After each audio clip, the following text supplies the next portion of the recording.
आयुर्वेदिक चूरन, पेट सफा तो हर रोग दफा।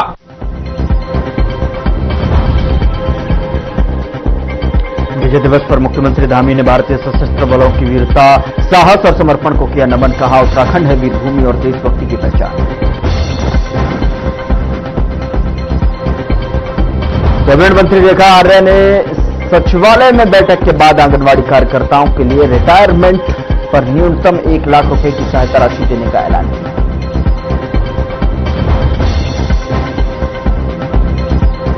प्रदेश में 2027 चुनाव से पहले प्री एसआईआर कार्य जारी। बीजेपी ने सभी 70 विधानसभा क्षेत्रों में BLA 1 की नियुक्ति पूरी की और BLA 2 की नियुक्ति पर दिए निर्देश। वन्यजीव की बढ़ती घटनाओं पर उठी मांग। पूर्व सैनिक संघर्ष समिति के अध्यक्ष ने वन्यजीव घटनाओं पर सरकार से सख्त कानून बनाने की मांग।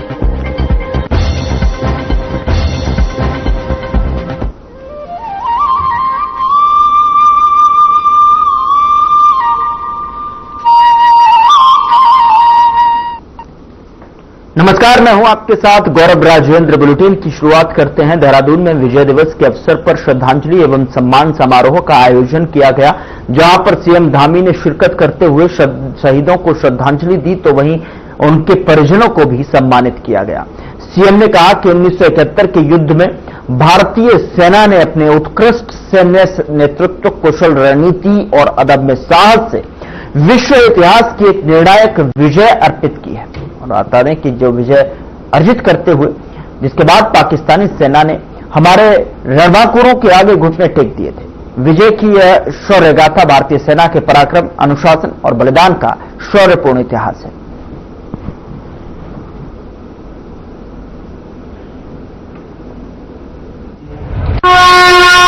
देखिए, आज का दिन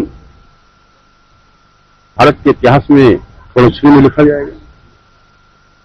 आज ही के दिन 54 साल पहले पाकिस्तान के 95,000 से अधिक सैनिकों ने भारतीय सेना के सामने आत्मसमर्पण किया था। ये विश्व का सबसे बड़ा सरेंडर है सेना का।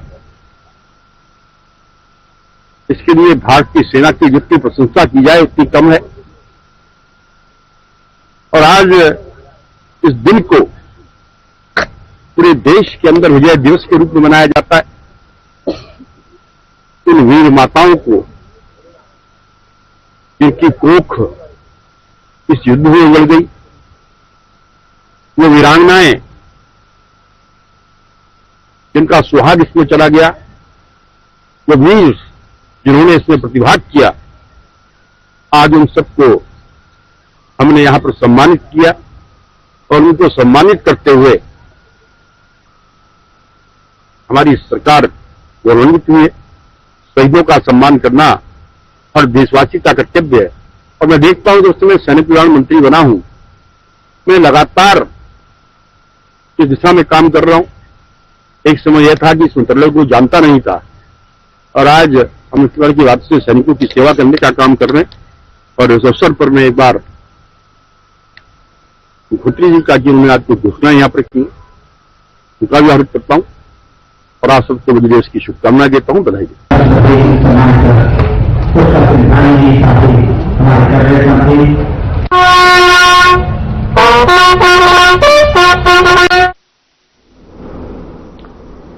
देश भर में 16 दिसंबर को विजय दिवस के रूप में मनाया जा रहा है। देहरादून के शौर्य स्थल पर राज्यपाल गुरमीत सिंह ने 1971 के युद्ध के शहीदों को श्रद्धासुमन अर्पित कर उन्हें नमन किया। उन्होंने कहा कि शहीदों को याद करना, उनके परिवारों का ख्याल रखना हर नागरिक की जिम्मेदारी है। साथ ही आज का दिन देश को सर्वोच्च प्राथमिकता देने का संकल्प लेने का दिन है।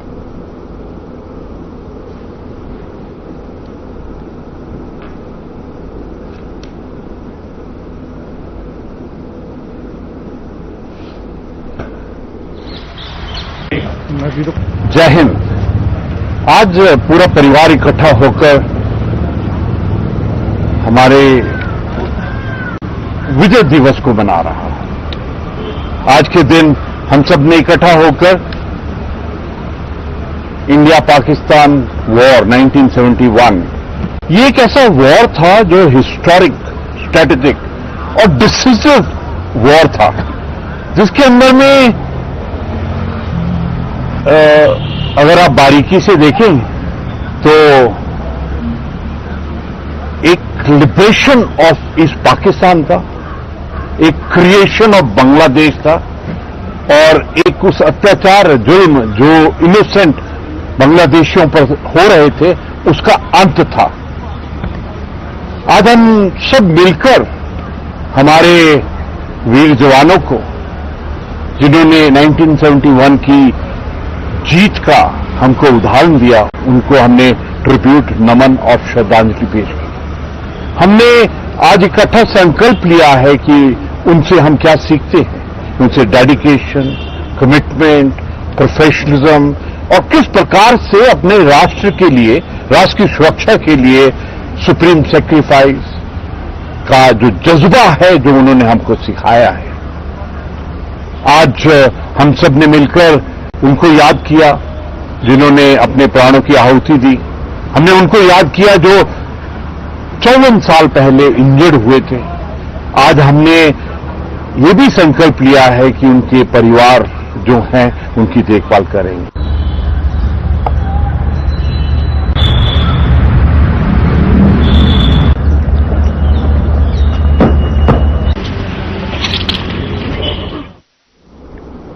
उत्तराखंड शिक्षा विभाग में शिक्षकों के प्रमोशन को लेकर हाई कोर्ट में चल रही सुनवाई पर सभी की नजरें टिकी हुई है। मामले की अगली सुनवाई 17 दिसंबर को होनी है, तो वहीं शिक्षकों को उम्मीद है कि हाई कोर्ट जल्द ही अपना फैसला सुनाएगा, जिससे शिक्षा विभाग में लंबे समय से रोका हुआ प्रमोशन का रास्ता खोल सके। दरअसल शिक्षा विभाग में एलटीसी प्रवक्ता पदों पर प्रमोशन सीनियरिटी विवाद के चलते सालों से अटके हुए हैं और इस मामले की सुनवाई हाईकोर्ट में चल रही है। शिक्षा निदेशक का कहना है कि कोर्ट द्वारा मांगी गई सभी जानकारियां विभाग की ओर से उपलब्ध करा दी गई हैं। हाईकोर्ट द्वारा जो भी जानकारियां मांगी गई थी उन्हें विभाग की ओर से प्रस्तुत कर दिया गया है। अब अगली सुनवाई में कोर्ट के निर्णय का इंतजार है।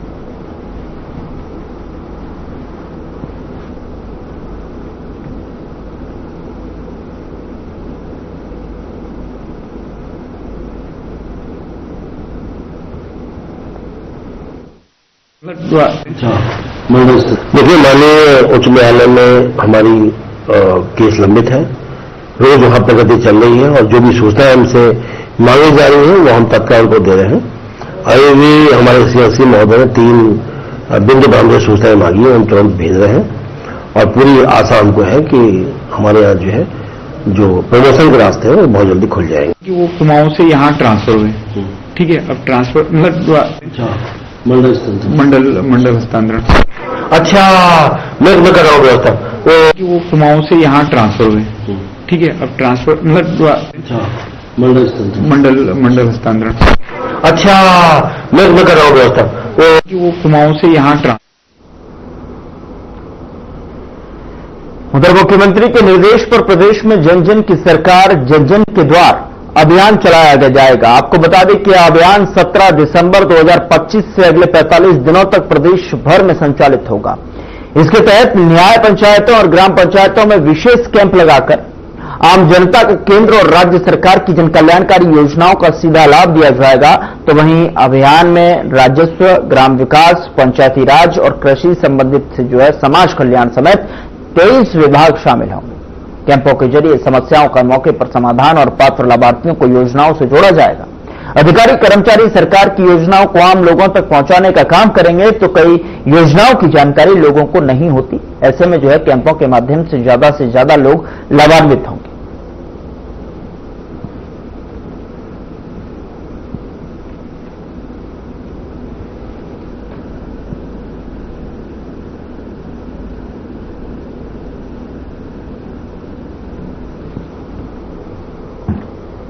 उधर दिल्ली में आयोजित कांग्रेस रैली को पार्टी के नेता बड़ी रैली करार दे रहे हैं, तो वहीं उत्तराखंड में 2027 के विधानसभा चुनावों में पंचमुखी नेतृत्व के साथ जीत का दावा किया जा रहा है। और इस बीच कैबिनेट मंत्री सौरभ बहुगुणा ने कांग्रेस के पंचमुखी नेतृत्व पर सवाल उठाते हुए कहा कि चुनाव से पहले ही इसका दिशा बदल दी जाएगी।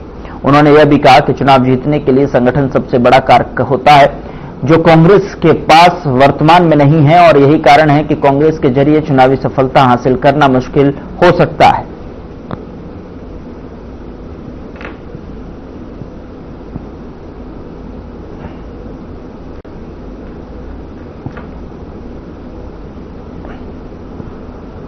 बोलने की बातें होती हैं, पंचमुखी नेतृत्व होगा और पांचों मिलकर लड़ेंगे। आप अभी चुनाव आने दीजिए, आपको खुद पता चल जाएगा। ये एक ही दूसरे की टांग खींचने में ये सारे पांचों नेता लगेंगे। कांग्रेस की सबसे बड़ी कमजोरी उनका खुद का लीडरशिप है। कांग्रेस की सबसे बड़ी कमजोरी उनका संगठन ना होना है, और चुनाव लीडरशिप और संगठन के बल पर जीता जाता है, जो कि भारतीय जनता पार्टी के पास।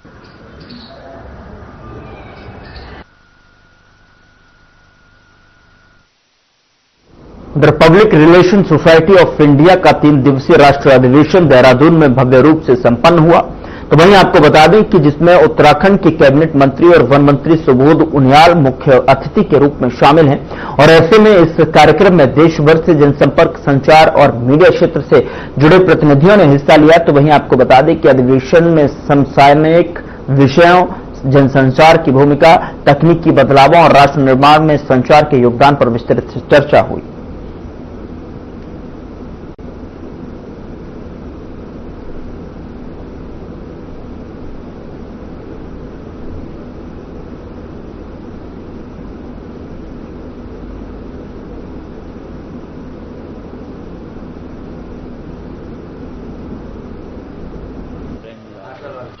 Public relation society of India, जो कि पीआर से जुड़े प्रोफेशनल्स का एक संगठन है, चाहे वो गवर्नमेंट सेक्टर में हो, नॉन गवर्नमेंट में हो, या फिर पीएसयू या कॉर्पोरेट सेक्टर में जुड़े हों, उनमें जो पीआर क्षेत्र में काम करें उन सभी का ये संगठन है।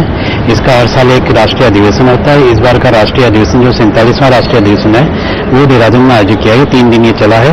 13 तारीख को माननीय मुख्यमंत्री जी ने अपना कीमती समय दिया, उन्होंने इसका उद्घाटन किया था। दूसरे दिन माननीय विधानसभा अध्यक्ष जी ने इसका उद्घाटन किया, और तीसरे दिन समापन में माननीय कैबिनेट मंत्री श्री सुबोध उनियाल जी रहे। इस दौरान यहाँ पर विभिन्न सत्र आयोजित किए गए। हमारे इस अधिवेशन की मुख्य थीम थी कि 2047 में विकसित भारत की संकल्पना में पीआर के क्षेत्र में काम कर रहे लोग किस तरह अपनी भूमिका निर्वाह कर सकते हैं। तो पीआर का एक जो मुख्य उद्देश्य है सकारात्मक सोच को आगे बढ़ाना, उसी सोच के साथ और जो नई टेक्नोलॉजी आ रही है उस पर विचार विमर्श होता है।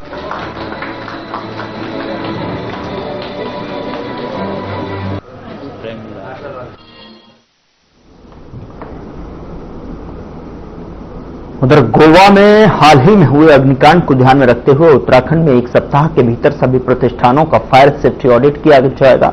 बता दें कि इस निर्देश के तहत पुलिस अधिकारियों को आगामी क्रिसमस और नए साल के जश्न के मद्देनजर सभी जिलाधिकारियों से समन्वय स्थापित करने के लिए कहा गया है। इसी कड़ी में कांग्रेस की प्रदेश प्रवक्ता डॉक्टर प्रतिमा सिंह ने कहा कि राज्य के प्रमुख पर्यटन स्थल जैसे देहरादून, नैनीताल, मसूरी में क्रिसमस और नए साल के दौरान भीड़ रहती है।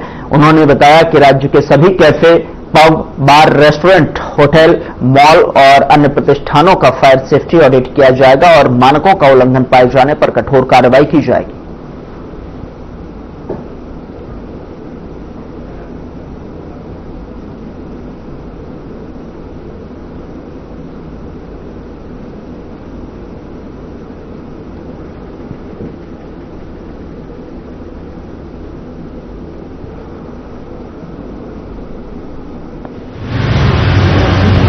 देखिए बिल्कुल, और जिस तरीके से हादसा, ऐसा नहीं कि देहरादून में हादसे नहीं हुए। आपने देखा 2 साल पहले की बात है, राजपुर रोड पे ही एलोरा बेकरीज में 2 बेकरीज है, उनमें किस तरीके की भयावह स्थिति थी कि कितना जान माल का नुकसान हो सकता था। वो भगवान की असीम कृपा थी कि ऐसा कुछ नहीं हुआ। और इसी क्रम में गोवा में आपने देखा नाइट क्लब में जिस तरीके से अग्निकांड हुआ, जिसमें कितने लोगों की मृत्यु हुई, सरकार आंकड़े तक जारी नहीं कर रही है। तो बिल्कुल जो सेफ्टी ऑडिट है वो होना चाहिए। सरकार देर आई पर दुरुस्त आई, पर इसको धरातल पर उतारने की आवश्यकता है। नहीं गए नहीं गए।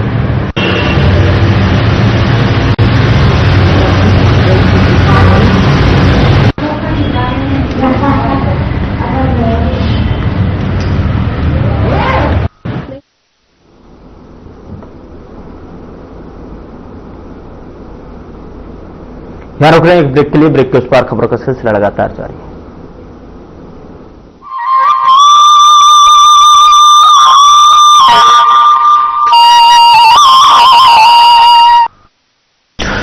लोग खाते पीते तो बहुत बढ़िया हैं, पर फिर भी उनकी सेहत नहीं बनती।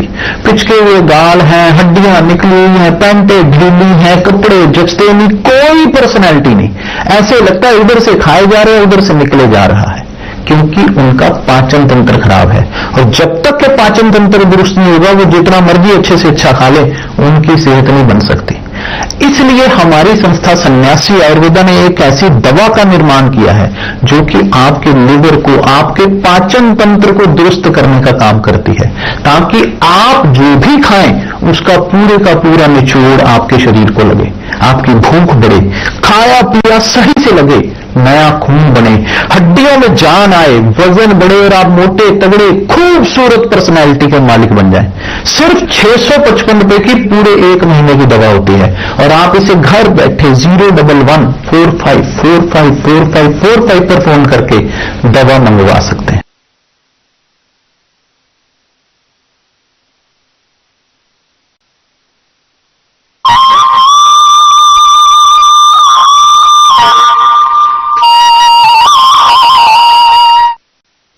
ब्रेक के बाद स्वागत है आपका। खबरों में आगे बढ़ते हैं। उत्तराखंड नैनीताल हाईकोर्ट के निर्देश पर सचिव कार्मिक ने राज्य के सभी सरकारी कर्मचारियों को अपने और अपने परिवार की संपत्ति का ब्यौरा देने के आदेश जारी किए हैं। कर्मचारी आचरण नियमावली के तहत यह जानकारी 15 दिसंबर तक उपलब्ध करानी होगी। इस आदेश को लेकर भाजपा प्रदेश प्रवक्ता कमलेश रमन ने इसे धामी सरकार की भ्रष्टाचार पर जीरो टॉलरेंस नीति का अहम कदम बताया। उनका कहना है कि इससे कर्मचारियों की संपत्ति का रिकॉर्ड सामने आएगा और पारदर्शिता बढ़ेगी। वहीं कांग्रेस ने सरकार की नीयत पर सवाल उठाए हैं।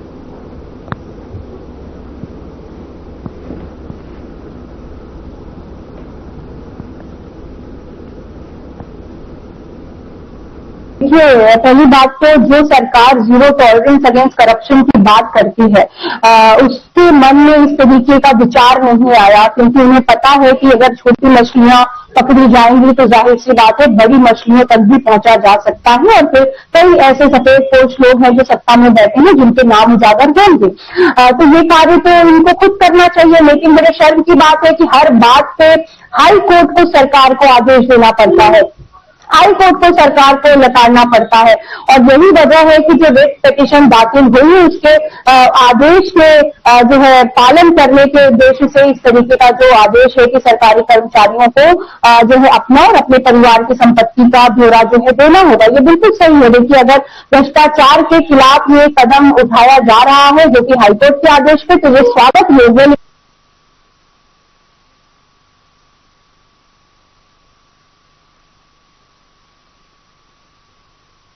उधर बीजेपी प्रदेश प्रवक्ता हनी पाठक ने कांग्रेस के इतिहास को दागदार बताते हुए कहा कि कांग्रेस को अपने इतिहास को देखना जरूरत है और क्योंकि कांग्रेस के काले इतिहास से बदबू बहुत आती है। वहीं आगे उन्होंने कहा कि जिस प्रकार के कांग्रेस के समय में इमरजेंसी लगाकर देश को अस्थिर करने का काम किया गया था, लोग उसे भूल नहीं पाए हैं। आगे उन्होंने कांग्रेस से प्रश्न पूछते हुए कहा कि भारत जोड़ो यात्रा की जरूरत कांग्रेस को क्यों पड़ी थी।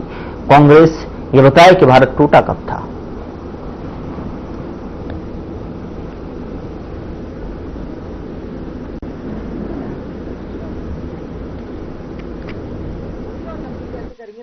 देखिए, किस तरीके से देखने की जहां तक रही बात, तो इनको जिस तरीके से देखना चाहिए पूरी जनता उसी तरीके से देख रही है और सत्ता से बाहर का रास्ता इनको दिखा भी रही है।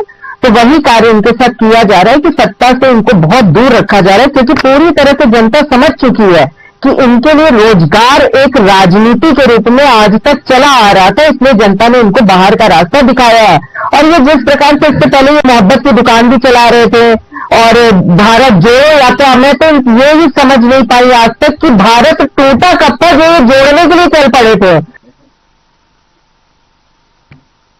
और धर्मेंद्र जी क्या सोचे? हाँ,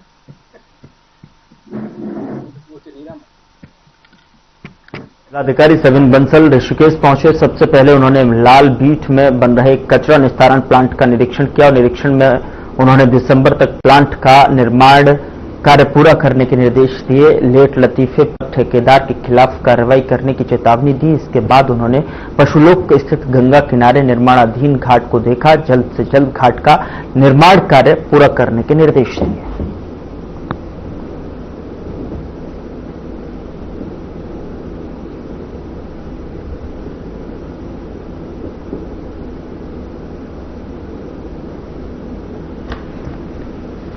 हमारे रिलीजियस टूरिज्म के पॉइंट ऑफ व्यू से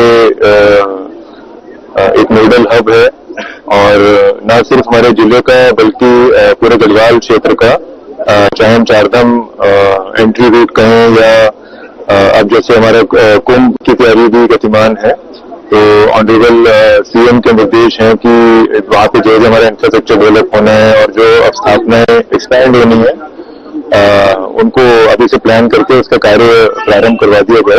तो इसी के दृष्टिगत हमारा जो पशुलोक क्षेत्र है, पशुलोक बैराज है, वहाँ पर नए घाट का और नए आस्था पथ का जो हमारा अभी वर्तमान आस्था पथ है उसी का एक्सटेंशन और घाट, ताकि जो हमारे श्रद्धालु लोग आते हैं उनको एक अतिरिक्त प्लेटफॉर्म मिल जाए और जो हमारा मेन शहरी एरिया है वो डिकंजेस्ट भी हो जाए। तो उसके लिए रिकमेंडेशन भेज दी गई है और उसका ही स्थलीय निरीक्षण कि उसमें हम कुछ और इम्प्रूवमेंट सजेशन दे सकते हैं, वो उसके दृष्टिगत किया गया।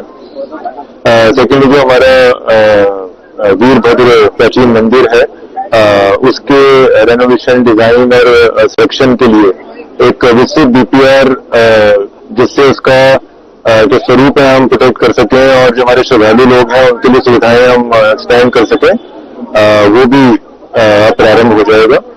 इसमें डीटीडीओ को कंसर्न्ड और हमारे अधिकारियों को निर्देश दे दिए गए हैं।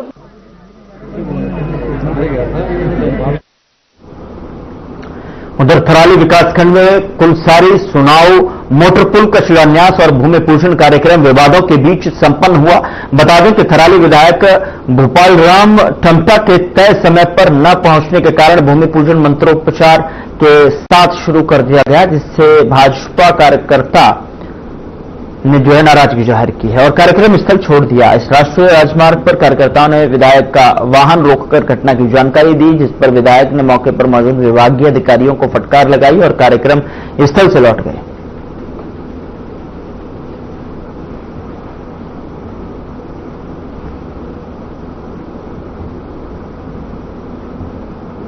किसी के मन में ऐसी कोई बात नहीं है। जो आज का मुहूर्त है, जो पंडित जी द्वारा मुहूर्त निकाला गया था, वो 11 बजे से 12:30 बजे तक मुहूर्त है और वो हमारे पंचांग में भी आप देख सकते हैं।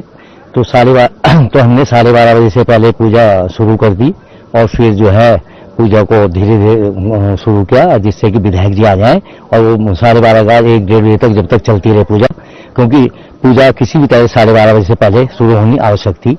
और आज ये मोटर पुल का जो भूमि पूजन हुआ है, आप ये देखिए, ये जनहित का कार्य है।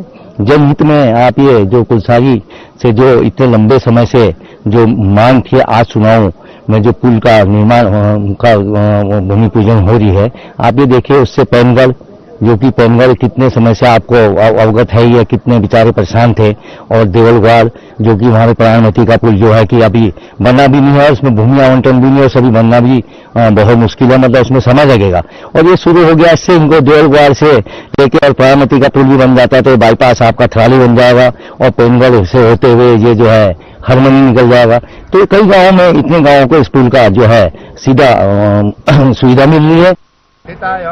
नागाननाय श्रुतियज्ञ विभूषिताय गौरी सुताय गणनाथ नमो नमस्ते।